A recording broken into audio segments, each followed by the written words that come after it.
Olá pessoas, essa é mais uma videoaula. Agora a gente vai falar sobre memórias, contadores, bordas de subida, bordas de descida, temporizadores, tudo isso da linguagem ladder.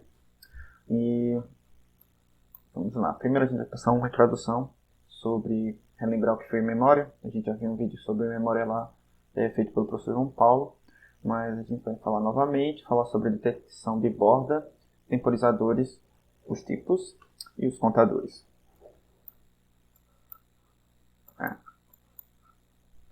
Em memória, como vídeo na aula anterior, é possível no ladder, assim como também era utilizado em diagramas de relés, acionar uma bobina X, aí a gente é o nome X da bobina, com uma lógica que utiliza o próprio contato da bobina X. Isso gera uma realimentação e tem propriedades interessantes. Então, aqui como na estrutura do esquema seguinte, ou seja, a gente tem uma bobina X aqui, e a ideia é que a gente está utilizando o próprio contato dessa bobina para como se fosse uma realimentação. Então, isso vai acontecer que quando a gente fechar essa chave 1, chave 2 vai estar com valor igual a zero. Se a chave 1 acionada, aciona-se X. Uma vez que X é acionado, o próprio valor de X passa a realimentar. Então, mesmo que a gente desligue a chave 1, o sinal que realimenta X vai continuar realimentando essa bobina. Então, X só deixa de ser acionado se for acionada a chave 2. Como a chave 2 é normalmente fechada, quando você aciona ela abre esse circuito aqui e faz com que atualize o valor de X e X fique igual a zero. Então, isso faz com que X implemente uma memória de 1 bit. Essa é a base inicial das primeiras memórias de computadores eletromecânicos e a chamada de latch. Neste caso, chave X1 funciona como um sinal de set e a chave 2 como um sinal de reset desse latch. Então, por ser muito útil, a funcionalidade de latch acaba sendo criada diretamente com os comandos set e reset, que vocês já viram antes, que é setx e resetx. Antes de fazer a detecção de borda, a gente pode fazer a simulação daquele circuito. Então temos aqui o simulador, o ladder.js, aqui tem o caminho para ele, vocês já sabem, e a gente vai colocar já os circuitos já prontos para não ficar no vídeo o tempo de sair montando eles. Mas isso é o mesmo que tem lá no slide, então temos chave 1 e chave 2, aqui é chave 2 barrada, então, para dizer que a gente não mudou nada no circuito, para ficar exatamente. A ideia é que quando a gente bota para simular, quando a chave 1 vai para 1, o sinal S1X vai para o sinal lógico alto 1. Se eu desligo a chave, ele continua em alto porque a gente tem essa realimentação. Então, quando eu ligo a chave 2, o sistema é resetado.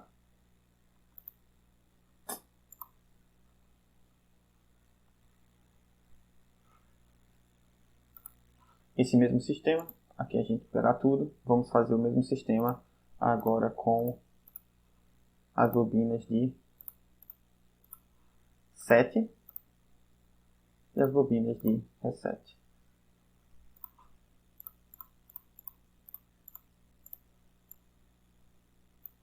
Então, se a gente colocar aqui para simular, a gente vê que quando a gente liga a chave 1, a saída vai para igual a 1. A gente pode desligar a chave, que ela vai continuar em 1, ou seja, por isso um latch é uma célula de memória. Quando a gente ligar a chave 2, ele desliga. Então, é justamente isso que a gente estava falando antes. Então, vamos agora para a detecção de bordas. Novamente, isso daqui só era um resumo para ter no vídeo, mas vocês têm o vídeo do professor João Paulo explicando tudo isso. Então, voltemos para a nossa apresentação, falando agora de detecção de borda. Então, considere que se queira inverter uma saída cada vez que se aperta um botão. A princípio, bastaria fazer o esquema a seguir, pensando justamente no que a gente tinha feito. Então, a chave 1, se X1 já está ligado, ele vai resetar o sistema, utilizando o nosso conceito de memória que a gente acabou de ver antes. E se eu aperto novamente e a chave está desligada, então eu seto essa minha saída. Né? Se a minha saída está ligada, eu reseto. Se ela está desligada, eu seto. Então, teoricamente, isso parece que funciona, mas na verdade acaba não funcionando. O que acontece é que a gente tem que levar em consideração que sempre lá no nosso loop do processador, a gente tem que o nosso processador vai ler as entradas,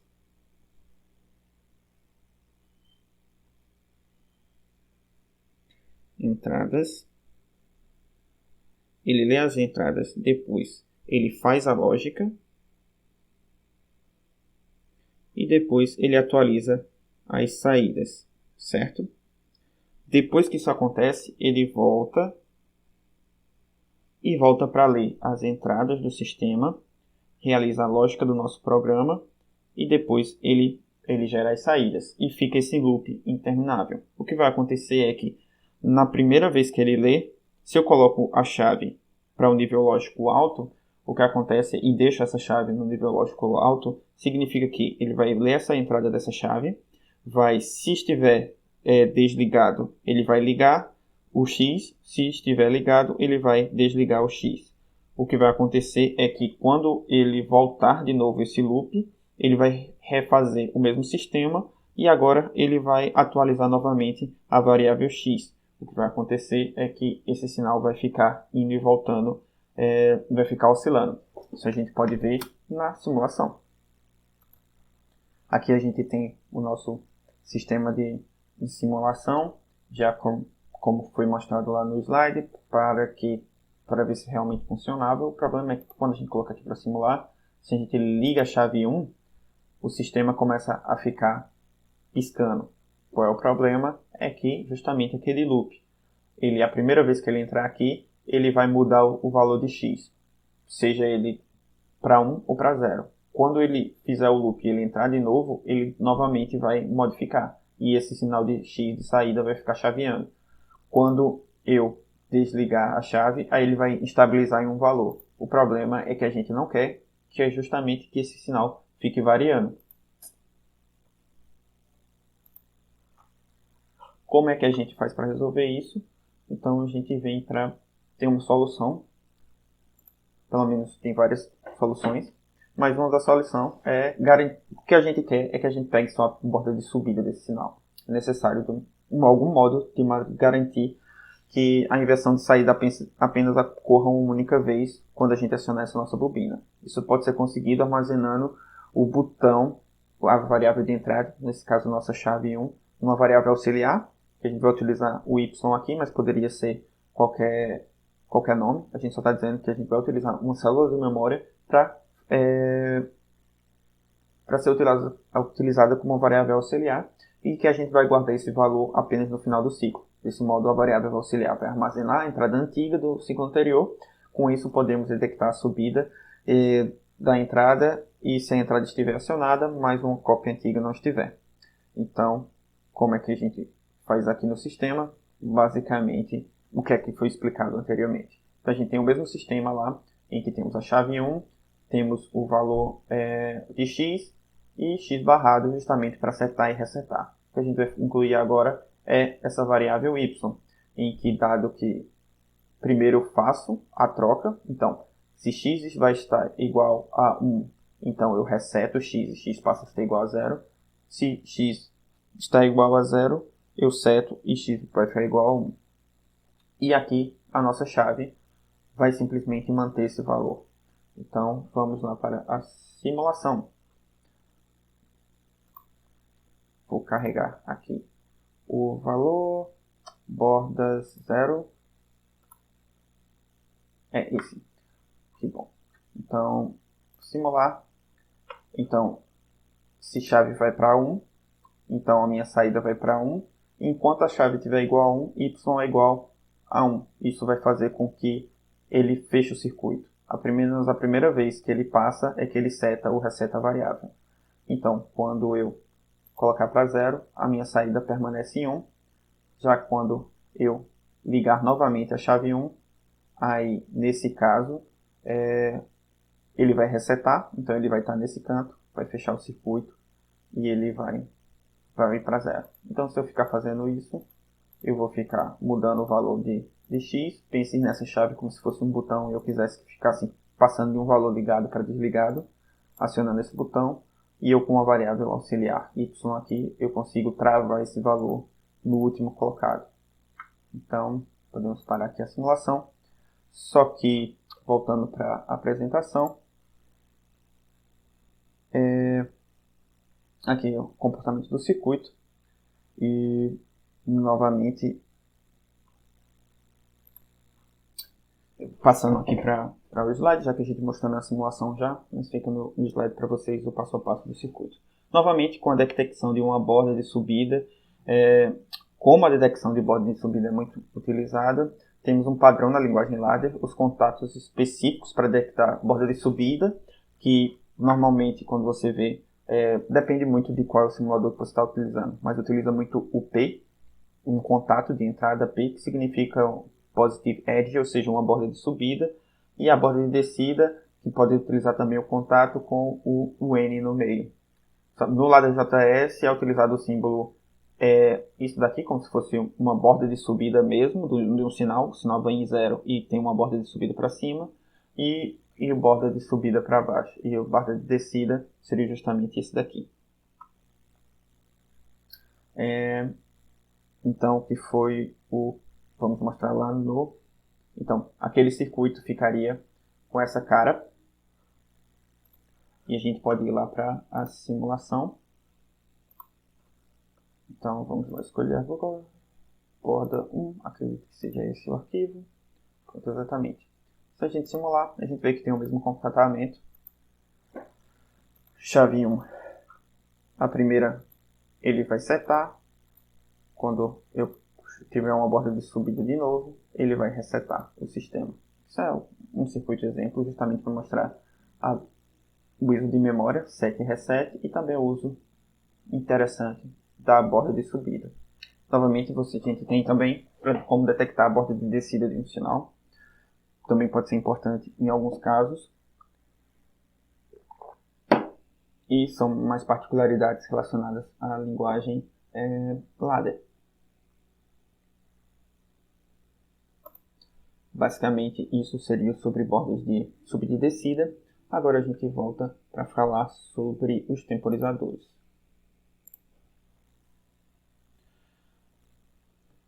Temporizadores ou timers, como o nome pode indicar, são dispositivos, ferramentas, funções que são utilizados para contar tempo. Na norma que padroniza as linguagens de CLPs, e entre elas a ladder, os timers podem ser de 3 tipos. T-on, que causa um atraso no tempo de subida do sinal. T-off, que causa um atraso no tempo de descida do sinal. E TP, que vem de pulse, que seria um pulso, gera um pulso de tempo determinado a partir da borda de subida da entrada. Então a gente vai ver cada um deles, começando com o T-on. Como dito anteriormente, o T-on causa um atraso no tempo de subida do sinal. O tempo de atraso é determinado pelo projetista, ou seja, cada simulador vai ter um modo de colocar isso. A gente vai mostrar como é que faz isso no ladder.js. O temporizador T-on possui apenas uma entrada e uma saída. Todos os temporizadores apenas têm uma entrada e uma saída. O temporizador começará a contar o tempo com a borda de subida do sinal de entrada. A saída do temporizador só irá para o nível lógico alto se a entrada permanecer no estado alto por um tempo maior que o tempo previamente configurado pelo temporizador, ou permanecerá em nível lógico baixo caso o tempo configurado não tenha passado. O temporizador T-on sempre volta ao estado inicial com a borda de descida e o sinal do sinal de entrada reiniciando a contagem de tempo. Então, isso daqui é um sistema bem simples, como é a cara do temporizador T-on no ladder.js, que o nosso simulador é simplesmente esse daqui. Ele é utilizado como um contato, já que a gente tem que... Aqui temos as saídas do circuito, seriam as bobinas, então ele é como se fosse um contato. Ele vai mostrar aqui em cima o tempo que foi presetado, e o T-on a gente vai ter essa borda de subida aqui nele. Então vamos lá para o simulador. Então, escolhi um arquivo, T1 é justamente aquele circuito lá, e a coisa bem simples dele. Quando a gente começar a simular, a gente vai ver justamente aqueles comportamentos que a gente está falando. Quando ele vai começar a contar, após 3 segundos, que foi o tempo, ele vai botar a saída igual à entrada. Assim que a gente desligar, a saída vai para zero. Se eu ligar e esperar menos de 3 segundos e voltar para zero, a saída não chegou a mudar, se vocês verificaram. Se eu ligar novamente, a contagem volta a iniciar nos 3 segundos. Só após os 3 segundos, nossa saída vai mudar. Para configurar ele, a gente pode parar, utilizar para escolher a variável. T1. Desculpa, eu carreguei um sistema novo. Quando eu carrego um arquivo, ele trava o simulador. Então eu posso apagar tudo e colocar agora. Reiniciando. T-on. Aqui eu coloco o tempo que eu quiser. Por exemplo, 5. Não colocar muito tempo, porque senão fica difícil de ver na simulação. Mas a ideia é que a gente poderia colocar qualquer tempo aqui. Então, novamente, colocar um sinal de entrada para ativar isso e colocar uma saída para a gente verificar a saída do circuito. Então, se a gente começar a simular, novamente, a chave 1, aí agora vai demorar 5 segundos para a gente ver a saída mudando. Mudou a saída. Desligou, ele desligou. Se eu desligar antes, ele não chegou a mudar a saída e novamente ele reinicia a contagem a partir da borda de subida do sinal. Para a simulação, a gente aqui consegue modificar quanto tempo a gente quer colocar aqui. 50 segundos, por exemplo. Que seria um tempo bem considerável, por isso a gente não vai passar por essa simulação. Mas a gente vai para o próximo, que seria o T-off. Então, T-off, como dito anteriormente, o T-off aqui, T-off, causa um atraso no tempo de descida do sinal. O tempo de atraso da descida do sinal é determinado pelo projetista. Ele, como todos os temporizadores, tem uma entrada e uma saída, e a saída depende dessa entrada, dado um dado momento. O temporizador começará a contar o tempo com a borda de descida do sinal de entrada. Então, lembrar que T-off, T1, borda de subida, T-off, borda de descida. Então, ou seja, quando o sinal de entrada estiver em nível lógico alto, a saída do temporizador estará em nível lógico alto. Quando a entrada for para o nível lógico baixo, a saída permanecerá em nível lógico alto pelo tempo pré-determinado. Se o sinal de entrada voltar para o nível lógico alto, o temporizador T-off voltará para o estado inicial. Então, aqui também, justamente, como é o símbolo no ladder.js, é justamente essa borda de descida aqui, em cima do temporizador, para lembrar que ele só vai começar a contar o tempo a partir da borda de descida. Já o T1 a partir da borda de subida. Por isso que tem esse desenho de uma borda de subida e uma borda de descida. Se a gente for lá para a simulação, então, em vez do temporizador de borda de subida, vamos utilizar o temporizador de borda de descida e vamos colocar o tempo aqui, configurado. A ideia é que se a gente colocar para simular e ligar a chave, assim que eu ligo, a minha saída do circuito já fica igual à minha entrada. O que vai mudar agora é quando a minha saída vier para zero, ou seja, uma borda de descida, ele vai começar a contar e ele vai contar 5 segundos antes da minha saída do circuito ir para zero. O que acontece é que se eu desligar e ligar antes desse tempo acabar, faz com que a minha saída nunca chegue a zero. Na borda de descida novamente, o tempo volta a contar. Então, sempre começa na borda de descida. Então, na borda de descida, ele vai começar a contar o tempo em que minha saída vai permanecer em nível lógico alto. E depois desse tempo, a minha saída vai igual para zero. E sempre que minha entrada for para nível lógico 1, minha saída já vai para nível lógico 1. Então, essa é a característica do nosso temporizador T-off. Então, vamos agora falar do TP.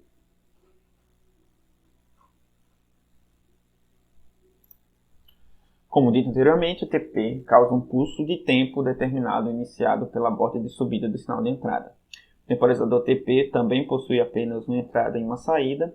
O temporizador começará a contar o tempo com a borda de subida do sinal de entrada. Uma vez disparado na borda de subida do sinal de entrada, a saída do temporizador TP ficará em nível lógico alto pelo tempo configurado pelo projetista.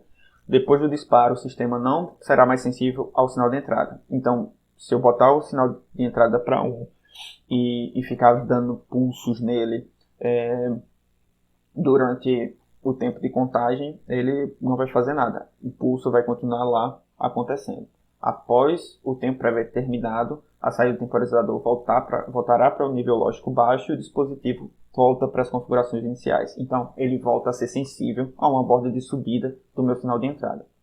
Então, no Loader.js, ele vai aparecer um sinal de um pulsozinho, justamente para lembrar aqui. É um TP, esse P é de pulso. Então, esse daqui é o sistema que a gente vai simular lá no nosso simulador. Então, para a simulação, aqui tem o timer TP. A gente escolhe ele, colocar um tempo aqui, 3 segundos.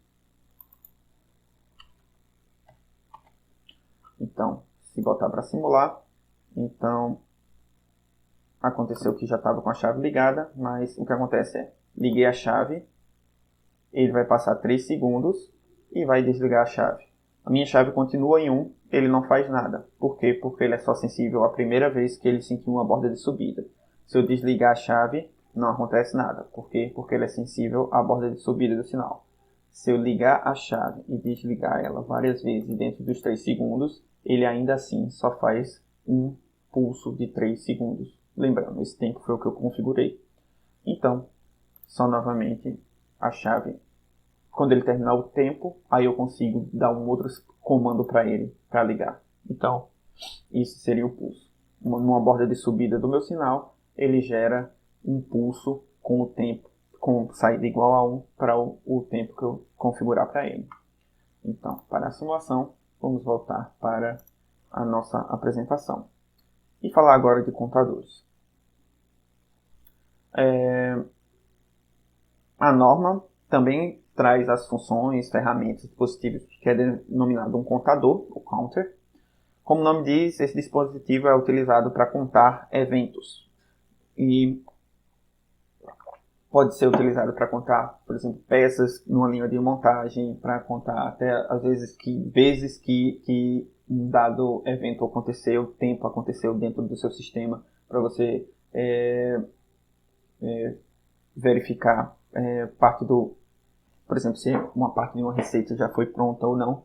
Então, contadores são interessantes. Contar coisas é interessante. Por isso, existe essa função, esse dispositivo, essa ferramenta de contador. Um contador pode ser visto como uma caixa preta, em que ele vem geralmente C e um número para identificar ele. E ele tem as suas entradas e as suas saídas. Então, entradas à esquerda, saídas à direita.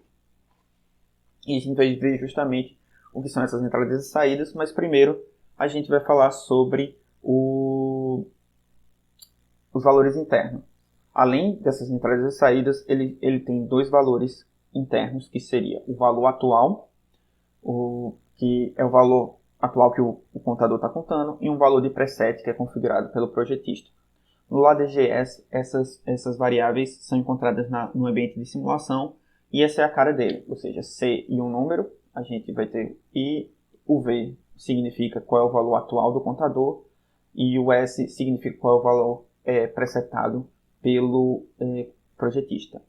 Vindo aqui para o simulador, a gente pode ver se a gente colocar no na parte de simulação, a gente tem aqui os contadores. E ele já vem com 3 contadores, o V é o valor atual do contador, o S é o valor presetado. Ele vem por padrão o S igual a 5, mas você pode aumentar ou diminuir esse valor. Então vamos voltar lá para a apresentação, depois a gente vai brincar com ele e vai simular utilizando ele.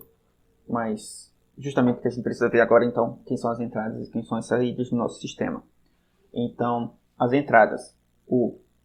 Tem uma entrada de reset, que quando acionado numa borda de subida, ele leva o contador para zero.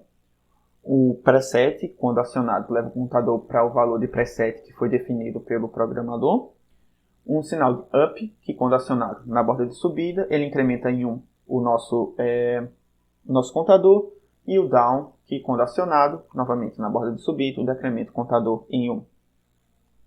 Então, no Ladder.js é utilizado esses símbolos como as entradas do contador. Então, eles estão aqui como bobinas justamente porque você vai fazer alguma lógica que vai ligar ou desligar essas entradas. Então, o reset, a gente vai ter um R e o CNT, que é justamente para indicar que é uma variável relacionada ao contador. O preset, o S, então, para a gente lembrar de resetar, volta para zero. Setar é o valor que a gente programou. O up é justamente na borda de subida, ele incrementa. E o down, na borda de subida, ele decrementa o contador. E a gente, além das entradas, temos duas saídas.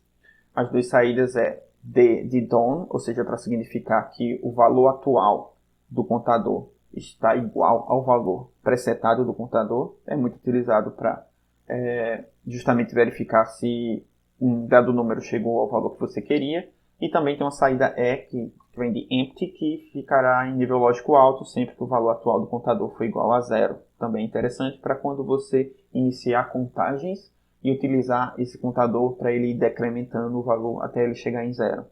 Então, o sinal de saída dos contadores são utilizados. O down é esse DN e o CNT justamente dizendo que é uma variável relacionada ao contador. E o empty é utilizado um Z, você pode lembrar que zero. E também a gente tem aqui como contatos, por quê? Porque eles são as saídas do contador e a gente vai utilizar eles como para fazer alguma lógica dentro do nosso circuito. Então, todas as entradas e saídas num circuito super simples a gente pode ver como esse sistema. Então a gente tem as entradas aqui, que são justamente setar, resetar, contar para cima, contar para baixo, incrementar e decrementar, a gente pode ver assim. E também as nossas saídas dos circuitos, que é quando o contador está igual a zero e quando o contador chegou ao valor presetado. Então vamos lá agora para nossa simulação. Então, para a simulação, escolher arquivo e contador. E tá esse negócio só para ficar com esses nomezinhos que eu já tinha colocado, das 4 chaves de entrada, que vão selecionar as entradas do nosso contador, e as duas saídas, que indica quando é zero e quando terminou. Então, se a gente colocar para simular, ele está trabalhando aqui com o contador zero. C0 significa o contador zero. Então, a gente dá para trabalhar aqui nesse simulador até com 3 contadores diferentes.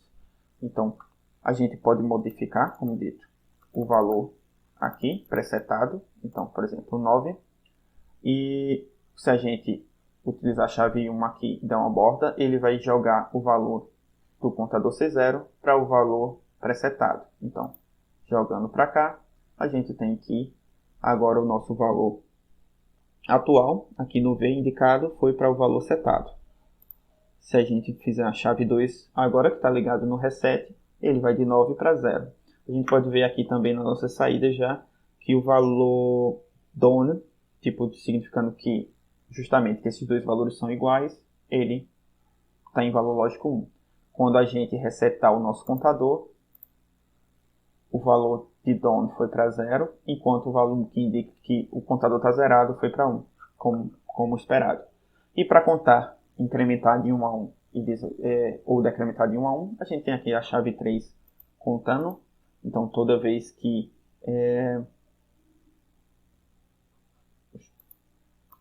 eu mexer na chave 1 em vez de mexer na chave 3, eu quero mexer na chave 3 para contar incrementando. 1, pode ver aqui que o valor vai mudando. 2, 3, 4, 5, 6, 7, 8. Quando for para 9, a nossa saída vai para 1. Porque significa que a contagem acabou. A gente pode também utilizar ele como um valor presetado e que você vai decrementando. Então a chave 4 está ligado justamente na entrada de down do nosso contador. Então 8, 7, 6, 5, 4, 3, 2, 1. Quando chegar em 0, a nossa saída de 0 vai ficar em nível lógico 1. E se a gente decrementar de novo, ele vai ficar com um número negativo. Então, ele vai deixar de ser 0. O que vai acontecer é que, na prática, esses contadores têm um número de bits relacionados que eles vão conseguir contar. Então, a gente vai ter esses contadores estouram ou não. Aqui no simulador, a gente vai trabalhar apenas com números positivos, negativos e etc. Quando a gente, por exemplo, vocês lá em laboratório de controle de automação, vocês vão mexer com um CLP real e a gente vai ver melhor como é que estouram esses contadores com a saída de estouro dele, como é que a gente acaba utilizando. Aqui, esses contadores são suficientes para vocês aprenderem a lógica. A ideia é que se vocês conseguirem aprender como solucionar esses problemas dentro com a linguagem ladder, qual é o sistema, qual é o simulador que vocês estão utilizando, é o de menos. Por quê? Porque a lógica de programação por trás continua sendo a mesma. Embora o nome da variável possa mudar, mas as funções lógicas continuam a mesma. Os jeitos sistemáticos de projetar sistemas de controle lógico continuam sendo os mesmos. Então, voltando aqui para a apresentação. Bem, basicamente, essa apresentação era isso. E todo esse texto que eu falei aqui, você pode encontrar na apostila do curso.